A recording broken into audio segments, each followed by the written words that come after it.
హైదరాబాద్ సూరారంలో యువకుడి మర్డర్ను కేసును పోలీసులు ఛేదించారు. ఇద్దరు నిందితులను పోలీసులు అరెస్టు చేసి రిమాండ్కు తరలించారు. నిందితులు స్నేహితులేనని కూడా పోలీసులు తెలిపారు. ఈ నెల 30న సూరారం బతుకమ్మ కుంట దగ్గర యువకుడి మృతదేహం లభ్యమైంది. అర్ధరాత్రి 1 గంట సమయంలో పోలీసులు పెట్రోలింగ్ నిర్వహిస్తున్నారు. ఆ సమయంలో చెరువు కట్ట దగ్గర కారు నిలిపి ఉండటాన్ని పోలీసులు గమనించారు. రక్తపు మడుగులో యువకుడి మృతదేహాన్ని గుర్తించారు. ఇక కారు నెంబర్ ఆధారంగా హత్యకు గురైన వ్యక్తి డానిష్గా గుర్తించారు పోలీసులు. కేసు నమోదు చేసుకున్నారు పోలీసులు. కొన్ని గంటల్లోనే కేసును ఛేదించి నిందితులను అరెస్టు చేశారు.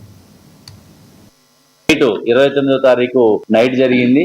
ఒక అక్రమ సంబంధం మధ్య జరుగుతున్న గొడవల్ని దృష్టిలో పెట్టుకొని నేరస్తులు మొహమ్మద్ బిలాల్ మరియు మొహమ్మద్ అస్లాం ఇద్దరు కూడా జగదీర్గుట్టకు చెందిన వాళ్ళు.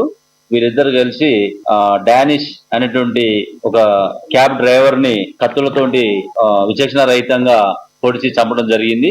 ఇందులో కూడా వీళ్ళిద్దరిని అదుపులో తీసుకున్నాం. వీళ్ళకి గత చరిత్ర అయితే ఏం లేదు, నేర చరిత్ర. ఇందులో కూడా దాదాపు 24 hours లోనే మొన్న నైట్ జరిగింది.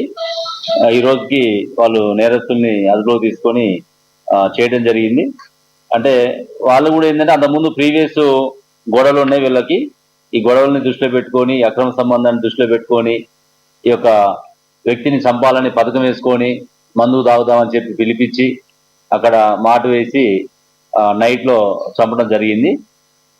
అందులో కూడా వీళ్ళిద్దరిని అదుపులో తీసుకోవడం జరిగింది. వీళ్ళిద్దరిని కూడా కోర్టులో ప్రొడ్యూస్ చేసి ఈ 2 కేసులలో కూడా నలుగురిని సరైనటువంటి సాక్ష్యాలని ప్రొడ్యూస్ చేసి వాళ్ళకి శిక్ష పడే విధంగా చేస్తామని చెప్పి తెలియజేస్తూ, ఎవరైనా సరే మన మేడ్చల్ జోన్ లో కానీ సైబరాబాద్ కమిషనరేట్ లో కానీ ఇట్లాంటి నేరాలకి, ఆర్గనైజ్డ్ నేరాలకి పాల్పడితే మీరు డయల్ 100కి ఫోన్ చేసినా నియరెస్ట్ సమాచారం మాకు అందిస్తే చాలు, ఇమీడియట్ గా తీసే